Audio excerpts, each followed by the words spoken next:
Хүн ер нь өргөц сэтгэлтэй баймар байна. Сая би нэг байцаалтанд сулаалдаа гэсэн чинь 4 хүүхэдтэй нэг эмэгтэйг одоо мөнгөний өсгөж өгнө гэд ачиглын талиндуулаад хашаа шингийн банк усад тавиулаад мөнгөний аваад заллиад алгалцсан байхгүй. Тэр эмэгтэй амьдрал бол үнэхээр өөрчлөлт, үнэхээр хэцүү. Тэгээд яаж тийм үнийг залилж чадж байна, ор хонгоо болгож чадж байна гэдэг нь бол тэр хүний бол ер нь бодох асуудал байхгүй. Тэр эмэгтэй ажил хийх гэж чад балхан цэгт ажиллаж чад халтгаад гараа уулцсан.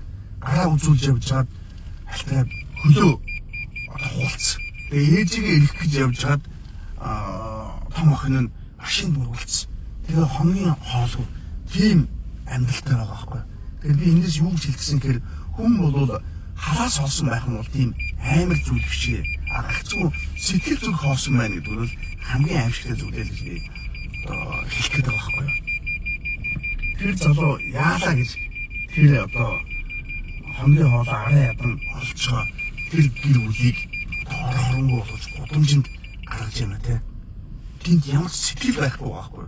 Тийм л учраас хүмүүс тийм үйл хийгээд байна шүү дээ. Ийм л баймаргүй.